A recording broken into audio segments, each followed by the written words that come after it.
আমেরিকার বিরুদ্ধে ইরানের প্রতিশোধ শুরু। সিরিয়ায় থাকা মার্কিন সেনা ঘাঁটিতে হামলার দাবি ইরানের, খালি হচ্ছে দূতাবাসগুলো। ইসরায়েল ও যুক্তরাষ্ট্রকে চরম শাস্তি দেওয়ার হুঁশিয়ারি আয়াতুল্লাহ আলী খামেনির। ইরানের সরকার পতন চান ট্রাম্প, পারবেন কি? বদলে যাচ্ছে যুদ্ধের ধরন, বিমান নয় মিসাইল ও ড্রোন দিয়ে আঘাত হানছে শত্রুর ঘাঁটিতে। ভবিষ্যতে যুদ্ধ কি মানুষহীন? আসসালামু আলাইকুম, দেখছিলেন Bangla vision world news headline. আমেরিকার বিরুদ্ধে প্রতিশোধ নিতে শুরু করেছে ইরান। এরই মধ্যে সিরিয়ায় থাকা মার্কিন সামরিক ঘাঁটিতে হামলার দাবি করেছে ইরান।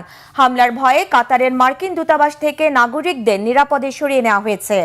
ইরানের পরমাণু স্থাপনায় যুক্তরাষ্ট্রের হামলার পর মধ্যপ্রাচ্যে বিপদে পড়েছে মার্কিন সেনা ও ঘাঁটিগুলো। অঞ্চলটি থাকা 40,000-এর বেশি সেনা এখন ইরানের ক্ষেপণাস্ত্রের আওতায়। বিশেষ করে ইরানের ব্যালিস্টিক মিসাইলের আঘাতে এক মুহূর্তেই ধ্বংস হতে পারে ইরাক, কুয়েত, বাহরাইন ও কাতারের ঘাঁটিগুলোর বিলিয়ন ডলারের অস্ত্র ও অবকাঠামো। যুক্তরাষ্ট্রকে সংঘাতে জড়িয়ে ট্রাম্প কি আমেরিকাকে ফেলছেন বিপজ্জনক ফাঁদে? হাফিজুল ইসলামের ডেস্ক রিপোর্টে বিস্তারিত।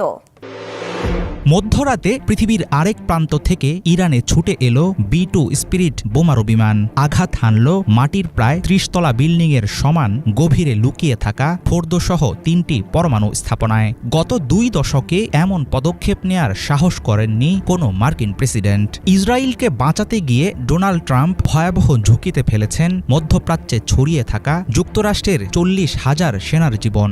সামরিক বিশ্লেষকদের আশঙ্কা, তেহরানের আরব প্রতিবেশী ইরাক, বাহরাইন ও কুয়েতের মার্কিন সামরিক স্থাপনাগুলো হবে ইরানের ক্ষেপণাস্ত্র হামলার প্রথম টার্গেট। কোটি কোটি ডলারের সমরাস্ত্র ও সেনা সদস্যের জীবন বাজি রাখার মতো বোকামি কেন করলেন ট্রাম্প?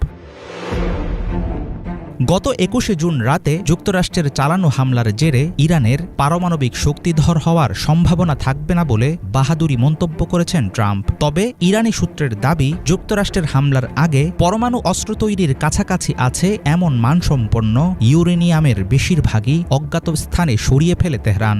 ইরানকে থামিয়ে দেওয়ার ব্যাপারে ট্রাম্পের মতো নিশ্চিত হতে নারাজ বিশ্লেষকেরা। তাদের দাবি, ক্ষয়ক্ষতির কারণে বড়জোর কয়েক বছরের জন্য পিছিয়ে যেতে পারে পরমাণু অস্ত্র তৈরির কার্যক্রম। এছাড়াও শত্রুর চোখের আড়ালে গোপন পরমাণু কেন্দ্র থাকতে পারে ইরানের, সেই সম্ভাবনাও বাদ দেওয়ার উপায় নেই। কিছুদিন আগে সর্বোচ্চ ধর্মীয় নেতা আয়াতুল্লাহ খামেনি সাফ জানিয়ে দিয়েছিলেন, ইরানের সঙ্গে যুদ্ধে জড়ালে আমেরিকার বিরুদ্ধে চালানো হবে পাল্টা আঘাত। চলমান পরিস্থিতিতে তেহরানের প্রতিশোধের নিশানা হবে মধ্যপ্রাচ্যের মার্কিন সামরিক ও কূটনৈতিক স্থাপনাগুলো। পেন্টাগনের হিসাব অনুসারে জর্ডান, সিরিয়া ও ওমান সহ এই অঞ্চলের বিভিন্ন দেশে বর্তমানে অবস্থান করছেন